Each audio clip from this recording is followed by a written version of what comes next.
మంత్రి గారు పవన్ కళ్యాణ్ గారు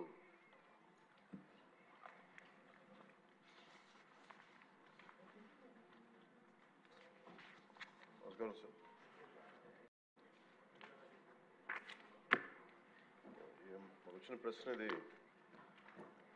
శ్రీహెచ్ వంశీకృష్ణ శ్రీనివాస్ యాదవ్ గారు అడిగింది. రెండు ప్రశ్నలు అధ్యక్ష. ఇది ఒకటి, విశాఖపట్నంలో కాలుష్య నివారణకు ప్రభుత్వం తీసుకుంటున్న చర్యలు. రెండవది, అందుకు సంబంధించిన వివరాలు ఏంటని. విశాఖపట్నం ఆంధ్రప్రదేశ్ ఈశాన్య తీరంలో యారాడు కొండలు, సింహాచలం కొండలు, మరియు కైలాసగిరి కొండల మధ్యలో ఉంది. దాని స్థలాకృతి లక్షణం కారణంగా దీన్ని తరచుగా బౌల్ ఏరియా అని పిలుస్తారు.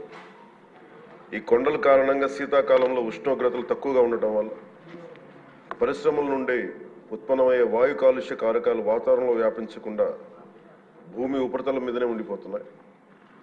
గత కొన్ని దశాబ్దాలుగా విశాఖపట్నం గణనీయమైన పారిశ్రామిక అభివృద్ధిని చవిచూస్తుంది. ఇది పర్యావరణ మరియు కాలుష్య సమస్యలకు దారితీస్తుంది. ఈ నగరంలో ప్రధానంగా వాయు కాలుష్యం ఎక్కువగా ఉంది అధ్యక్ష.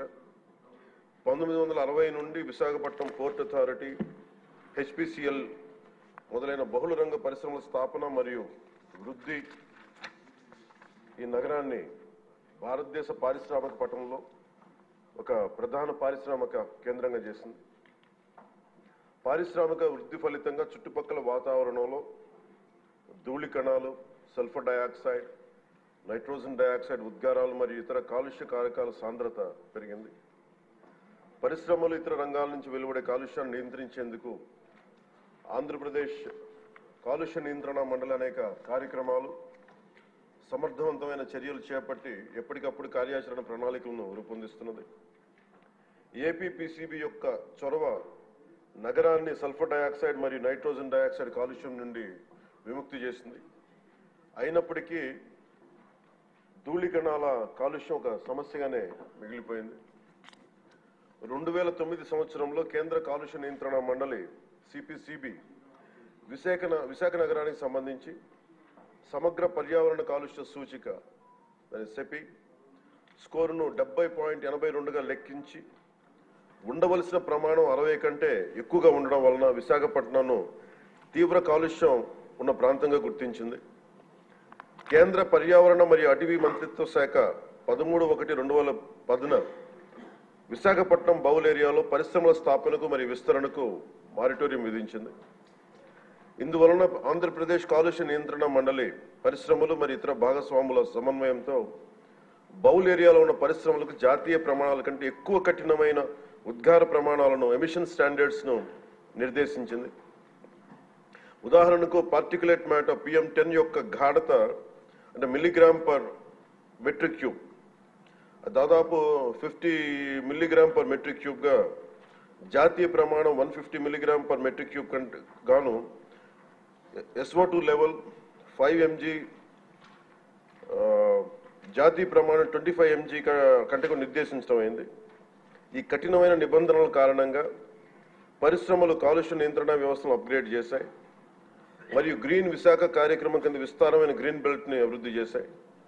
ఈ చర్యల వలన సెపీ స్కోర్ 2013 నాటికి 70.82 నుండి 52.31కి తగ్గింది.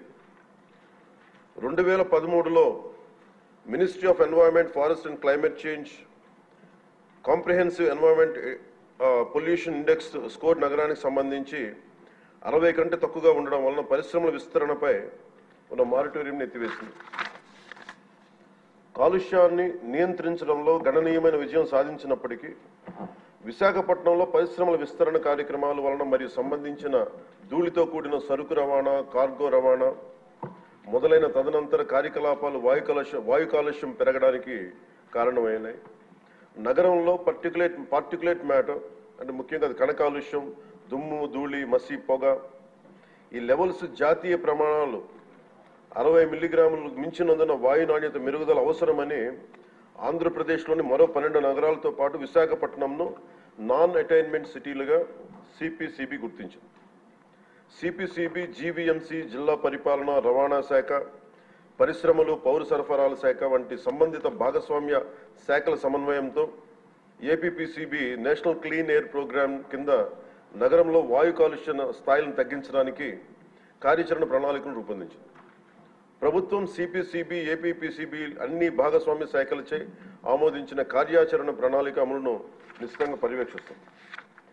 పరిశ్రమల నుంచి వెలువడే వాయు కాలుష్య ఉద్గారాలు, పరిశ్రమల కార్యకలాపాలు, పట్టణ అవసరాలకు సంబంధించిన సరుకు రవాణా నుంచి వెలువడే ఉద్గారాలను నియంత్రించేందుకు ఏపీపీసీబీ పలు చర్యలను చేపట్టింది అధ్యక్ష. అంతేకాకుండా పరిశ్రమలు ఉత్పత్తి చేసి వ్యర్థ జలాలను శుద్ధి చేయడానికి తగిన సామర్థ్యం కలిగిన ఎఫ్లూయెంట్ ట్రీట్మెంట్ ప్లాంట్లను ఏర్పాటు చేయడానికి ఏపీపీసీబీ పరిశ్రమలను నిశ్చితంగా పర్యవేక్షిస్తున్నది.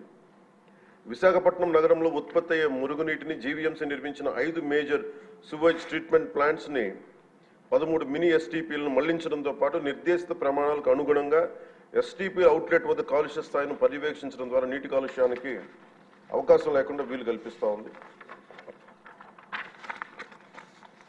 జీవీఎంసీలో ఉత్పత్తి అయ్యే మున్సిపల్ ఘన వ్యర్థాలను వేస్ట్ ఎనర్జీ ప్లాంట్ శుద్ధి చేసి 15 మెగావాట్ల విద్యుత్తును ఉత్పత్తి చేస్తున్నారు అధ్యక్ష. దీనిని కాపులుప్పాడలో జిందాల్ అర్బన్ వేస్ట్ మేనేజ్మెంట్ ఏర్పాటు చేసింది. ఇది బహిరంగ ఘన వ్యర్థాల దహనం మరియు మున్సిపల్ సాలిడ్ వేస్ట్ డిస్పోజల్ సమస్యను తొలగించింది. విశాఖపట్నం నగరంలో కాలుష్య స్థాయిలను తగ్గించడానికి, మరిన్న నివారణ చర్యలు చేపట్టడానికి, కాలుష్య మూలాలు మరియు సంబంధిత కాలుష్య కారకాలను సవివరంగా గుర్తించడానికి ఒక సోర్స్ అపాయింట్మెంట్ స్టడీని విశాఖపట్నంలో ఆంధ్ర విశ్వవిద్యాలయానికి అప్పగించడం అయింది. ఏపీపీసీబీ ఎప్పటికప్పుడు పరిశ్రమలను పర్యవేక్షిస్తూ వాయు కాలుష్య నియంత్రణ వ్యవస్థలను, వ్యర్థాలను శుద్ధి వ్యవస్థలను అప్గ్రేడ్ చేసి ఆపరేట్ చేయాలని ఎప్పటికప్పుడు ఆదేశాలను జారీ చేస్తుంది. Real time pollution monitoring systems ద్వారాను మరియు భౌతిక తనిఖీల ద్వారా పరిశ్రమలను ఏపీపీసీబీ పర్యవేక్షిస్తున్నది. ఈ చర్యల యొక్క వివరాలను అనుబంధంగా సభా సమక్షంలో ఉంచడం అయింది. పరిశ్రమల పర్యావరణ ఆడిట్ వ్యవస్థను కూడా ప్రభుత్వం ఏర్పాటు చేయనుంది. పరిశ్రమల్లో పర్యావరణ ఆడిట్ నిర్వహించడానికి భారత ప్రభుత్వం పర్యావరణ మరియు అటవీ మంత్రిత్వ శాఖ 2024 జనవరి 29న ఒక ముసాయిదా నోటిఫికేషన్ జారీ చేసింది. పర్యావరణ సుస్థిరత మరియు పరిశ్రమల వృద్ధికి నిబద్ధతలో భాగంగా పర్యావరణ చట్టాన్ని పాటించేలా చూడటానికి మరియు మెరుగుదల అంశాలను గుర్తించడానికి ఏపీపీసీబీ పరిశ్రమల్లో క్రమం తప్పకుండా పర్యావరణ ఆడిట్ నిర్వహిస్తున్నది. పరిశుభ్రమైన పర్యావరణ లక్ష్య సాధన కోసం ప్రజలతో సహా సంబంధిత భాగస్వాములందరినీ చైతన్యవంతం చేయడానికి ఆంధ్రప్రదేశ్ పొల్యూషన్ కంట్రోల్ బోర్డు మరియు ప్రభుత్వం చిత్తశుద్ధితో కృషి చేస్తున్నాయి. స్వచ్ఛమైన గాలి, స్వచ్ఛమైన నీరు, భవిష్యత్ తరాల శ్రేయస్సు కోసం సురక్షిత పర్యావరణ పద్ధతులతో రాష్ట్రాభివృద్ధి కట్టుబడి ఉన్నాం. ఈ సందర్భంలో ఈ American red Indian chief Seattle, స్థానిక అమెరికన్ చీఫ్ ఆఫ్ సుక్వామిష్ మరియు దువామిష్ ట్రైబ్స్ ఈ కింద విధంగా ఉదహరించిన ఒక సందర్భంలో, the earth does not belong to man, man belongs to the earth. We don't inherit the earth, but we borrow it from our children.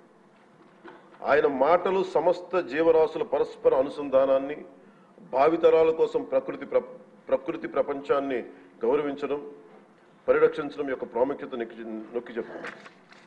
Thank you. చాలా important question అండి. Minister గారు కూడా చాలా